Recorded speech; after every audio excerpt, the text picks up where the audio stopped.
Welcome back, and then I hope you can stay with us for the last segment of this workshop. As I mentioned, there will be three 30-minute segments. First, we will be talking about the web map accessibility, then the user design, and then also wrap up. And then with this, I pass it to Tayol and team for the web map accessibility. Take it away, please. Okay. Thanks, Hadi. This is Terrell, and I think most of you, probably all of you, have met me already. And I'm actually going to be pretty brief here. I've just got a few slides and just one sort of core idea that I want to share, and then I'm going to hand it off to folks who actually do mapping work from Seattle ITGIS, John and Toby, and they can share specific details about accessibility of maps from their experience. So I want to just focus our attention on the definition of accessible as it's defined by the U.S. Department of Education Office for Civil Rights, that's the organization that enforces the ADA within an educational context anyway. So we deal pretty extensively with them in higher education. And in their resolutions and settlements, they have kind of boilerplate language that includes this definition of accessible. And I've seen this definition elsewhere too. Accessible means a person with disability is afforded the opportunity to acquire the same information, engage in the same interactions, and enjoy the same services as a person without a disability in an equally effective and equally integrated manner with substantially equivalent ease of use. The person with disability must be able to obtain the information as a fully, equally, and independently as a person without a disability. And so if you think about maps, this might seem sort of perplexing. You know, a map is a very visual sort of thing. So if we're looking at, for example, somebody who is not a visual person, somebody who's not able to see at all, then how do we make that very visual thing accessible in a way that is equally effective, equally integrated, and so they can use it with substantially equivalent ease of use when it's so easy for a sighted person to use a visual map? And my answer to that is that the question, how do I make this map accessible, is the wrong question. That really is not what we should be asking. The map is just one means of accomplishing something. So the question, right set of questions really is, what is the intended function of my application? And what tools can I provide to help users perform that function? So some example functions where we might use a map as one of the tools for performing this function. Finding a route is a good example, but there are other ways to find a route besides looking at a visual map. And I'll provide an example of that in a moment. Getting your bearings, just trying to figure out where you are, that too could be done, with a map or without. Preparing for the weather. Certainly it helps to do the satellite images and a map with overlays that show sort of what's happening within the weather. But there are also text-based weather forecasts, and you can get a lot of very filtered and very specific detail without looking at a visual map. Identifying localized patterns in election results. We experienced that recently, and certainly a lot of that information was presented through maps. You get red states, you get blue states, but it's also, there are lots of different ways to consume that information, and there was a lot of information that was presented in ways that was not just maps. And the same COVID infection hotspots. I actually spent quite a bit of time looking over data tables rather than maps. There were certainly lots and lots of maps showing sort of COVID hotspots in the world and in individual countries and in the United States, and you could focus even in county by county and even within county certain hotspots. You can access all of that visually, but there is a lot of data that, that has been available through other means too, including tables that are really easy to sort by column and filter and search and so forth. And I just found the tables to be more useful than the maps. So that, basically my point here is to sort of rethink the problem. Don't focus on the visual, and understand that maps are a solution for a group of users, but they are not the function. The function is something else. And I'll provide just a couple of examples here. One is finding a route. This is Google Maps, and I'm not saying that Google Maps is fully accessible. The interface also, has all the same accessibility issues that we've been talking about in the web accessibility sessions. Those all come into play, and we would need to look at those. Are the buttons labeled properly? Interactive pieces set up and coded in a way that they work for all users? But given just the overarching idea that the goal or the function is to find a route, do that visually if you're a visual person, but you may prefer or you may need a text-based interface where you can enter a starting address, an ending address, and you then have a list of steps to get you to your destination. And it's also significant to point out that there's a lot of flexibility in this interface. You can choose your mode of transportation. You can travel by car or train or bike, or you could be walking, you could be flying. And you have all of this functionality presented differently on different devices. So, different interface on the mobile device, but again, not exclusively a map-based interface. Another example is one that I actually just added this seconds ago. This was in response to a request earlier. Somebody posted in chat during the advanced web accessibility session that this would be a good example to look at. This is on the King County website. It is a map for finding your council member.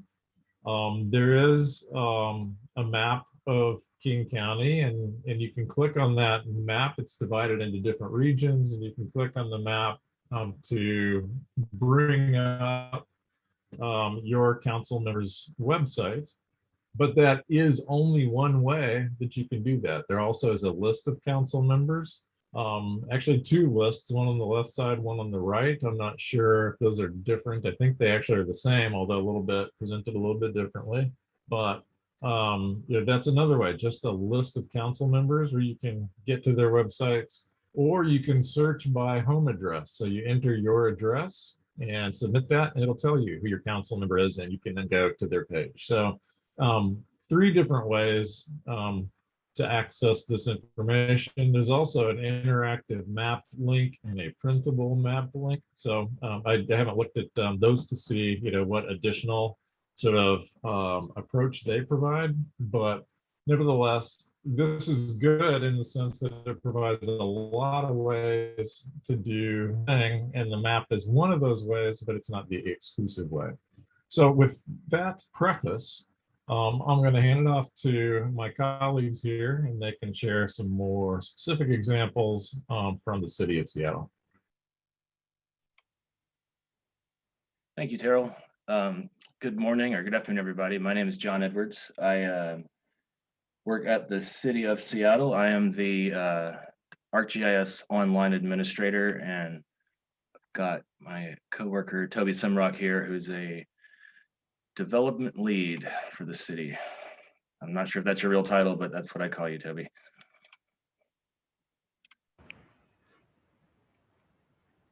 And just getting the screen set up. So yeah, a little bit about what we do. I sort of make maps for the public. I configure mapping templates.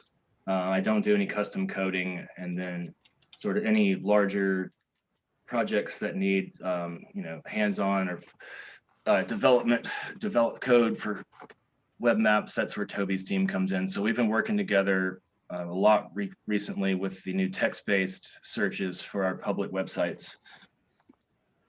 So just to sort of reiterate, or to show you guys what we're doing today, just touching on why accessibility is important, We have some examples of maps and text-based search at the city.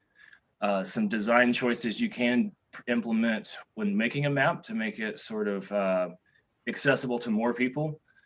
Some best practices for the group, some testing resources, and also a design resource list to sort of give you guys a lot more information and find some detailed information.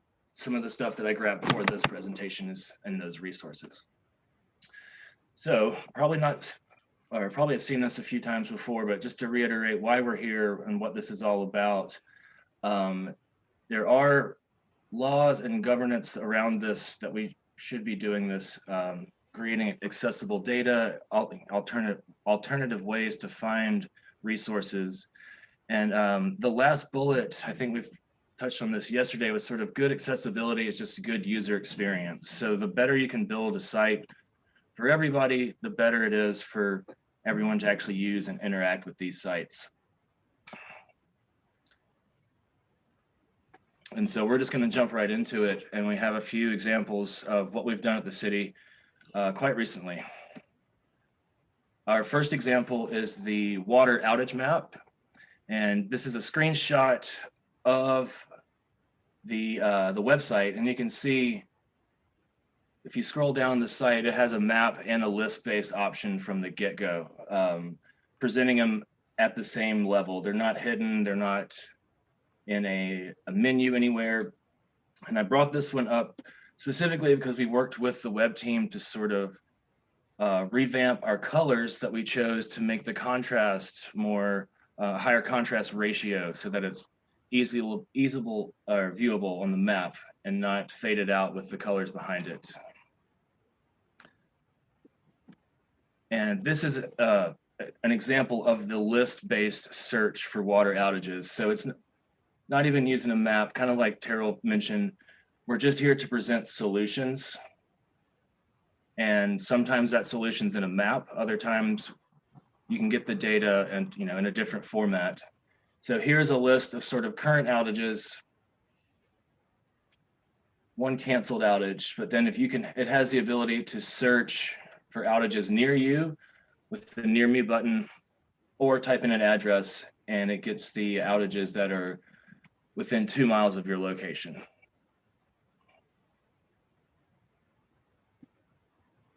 Okay, question, does it specifically tell you that you are in that zone or not? Great question. Does it tell you, Toby, if your water's out? It would not tell you specifically if your water is out. It would just tell you it shows you ones nearby. And the reasoning behind that is that even if your water wasn't affected, when water gets shut down by the utility, people can experience discoloration of their water because it stirs up sediment in the pipes. And so people will call in to the operations center with questions about safety and those kinds of things. So the intent here was to provide more information to not just whether or not your particular service was affected, but also even if you were near a particular outage, you could be affected. Another example is our vertical control monument viewer. This is for survey monuments that are installed throughout the city. This was recently introduced to the public, and we did a few design changes just on the symbology itself and some of the colors. But I want to point out again, from the city webpage, you have, oops, pardon me, the wrong button, a map and then a list-based search, 2 options right away for the users to take whatever route they choose, either a map or maybe they just need some data. And so you could just type in your address, similar to the water outage map, and get the information. But back to the mapping, one of the design elements that we implemented here is we not only changed the color of the symbols, but we changed the shape as well to make them more distinguishable when viewed on a map altogether. And this is just one little tweak that you can do to ensure that your map is readable by more of the community than not if we have visually impaired people. But again, you know, a map is not going to meet the needs of everyone in the community. So that's why we have the text-based alternative in addition to making the maps as accessible as we can. And I'm going to turn it over to Toby to talk more about some of these text-based options. Toby? Okay, thanks, John. If we could pause one moment for an interpreter switch. Sure.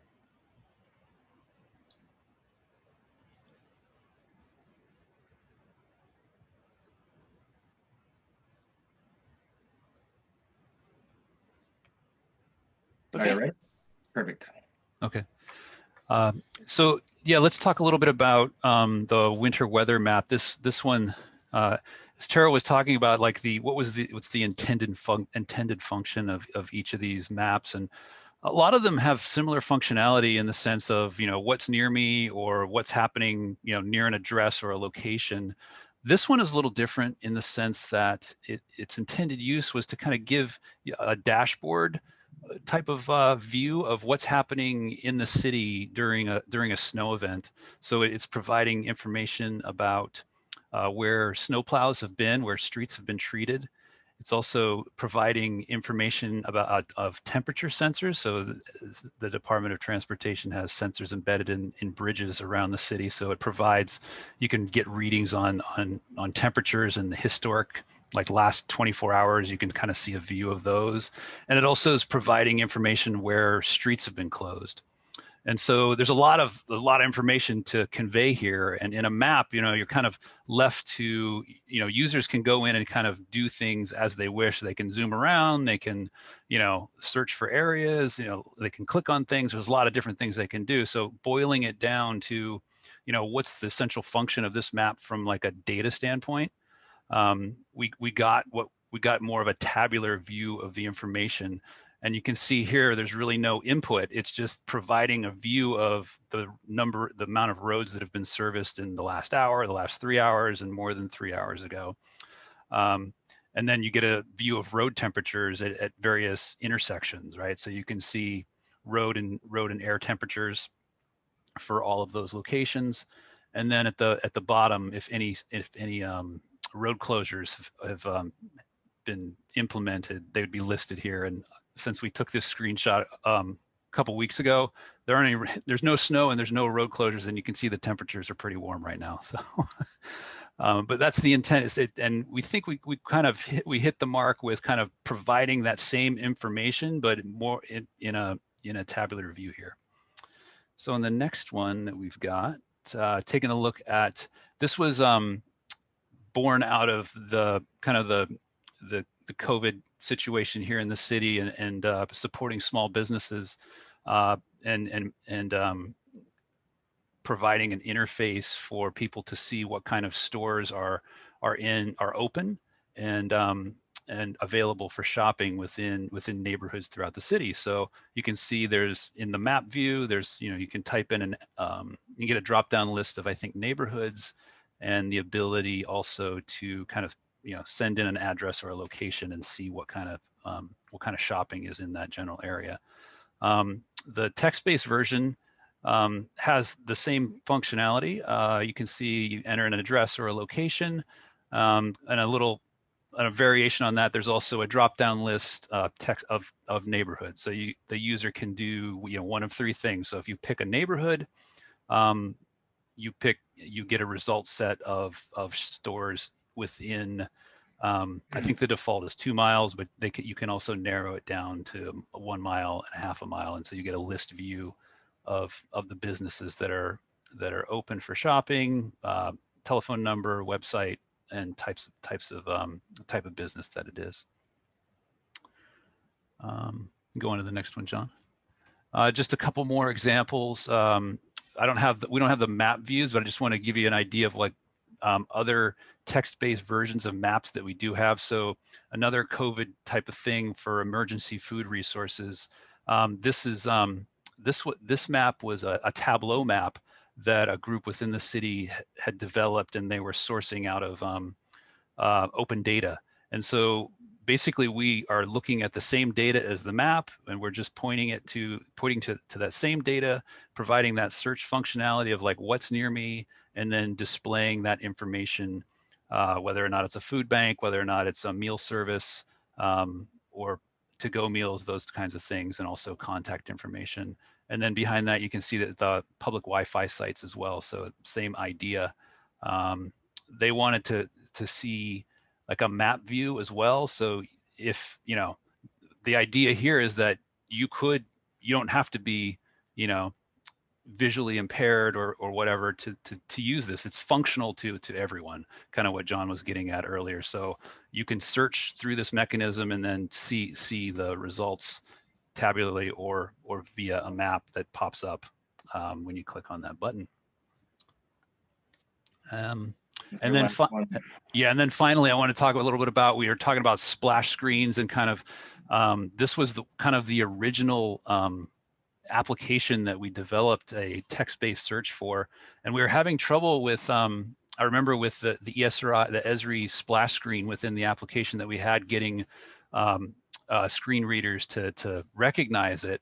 And so we ended up developing a kind of like our own standalone page that was meant as the landing page that would be more screen reader friendly, and then, you know, provided links to either go to the map or go to the text version of the same application.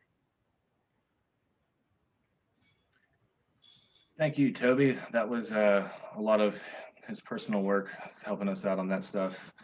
So I'm going to get back to sort of the mapping part of this discussion and highlight some design choices and best practices that people could implement when creating their own map. And as we've sort of touched on a few times, is actually finding the text search option. The splash screen is slowly becoming an industry standard for people to be aware of the alternate search mechanism. We've seen that in some of our examples, but just really to have that clear choice when looking at a website for the first time. Splash screens have their space. They're good for large full screen apps where you sort of lose the navigation of the standard city web page. They can direct you to a separate page that's screen reader friendly and just the text search option.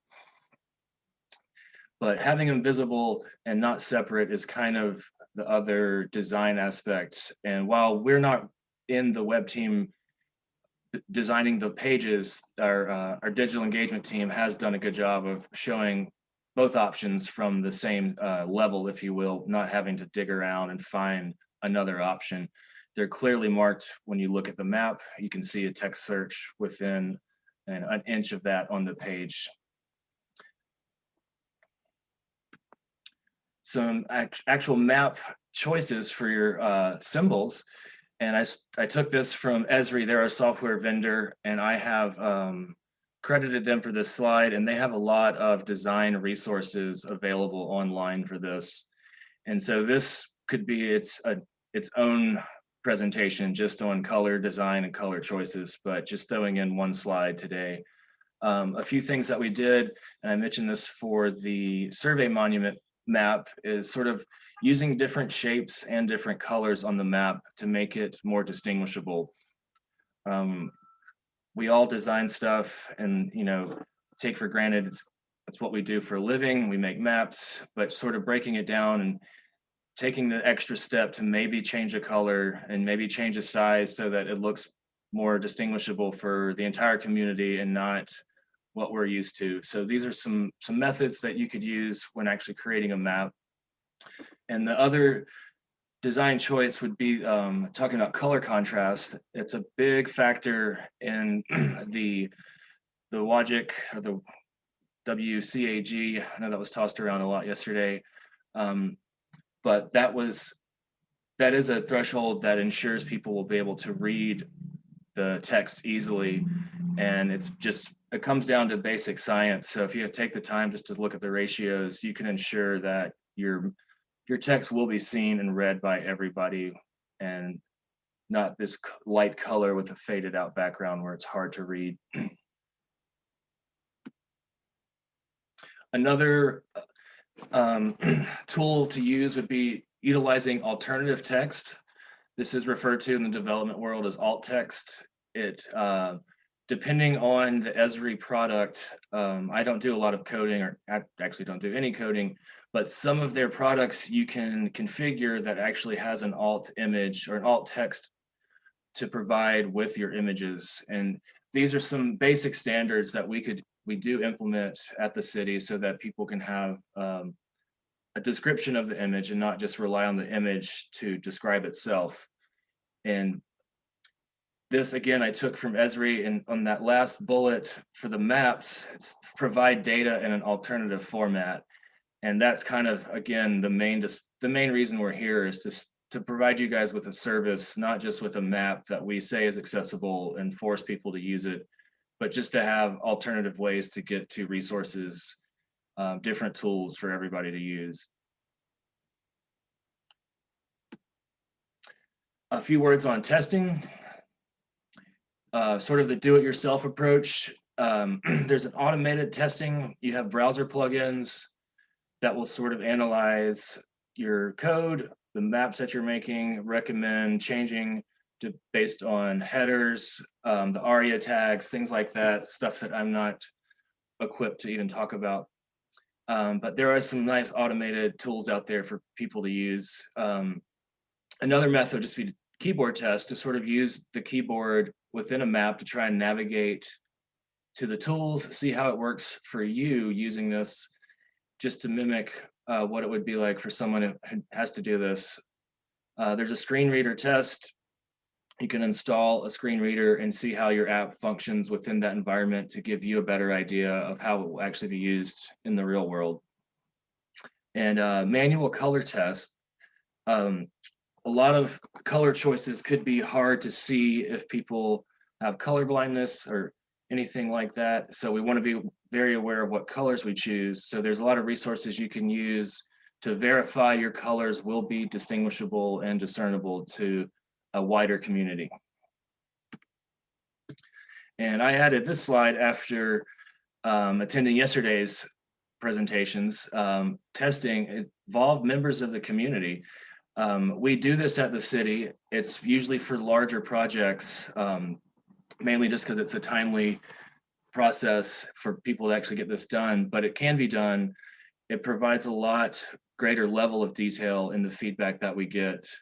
And I'm glad that was mentioned yesterday. And I like that idea. And potentially we could look at maybe doing smaller groups for smaller projects that don't get the same light or the same funding that larger projects do at the city, but still get some feedback from the community on the smaller maps and apps as well. And lastly, I have a few resources that I grabbed from the internet. And this is, the first slide is all ESRI mapping resources. And this is our software vendor. We use their tools to create maps, to create web apps.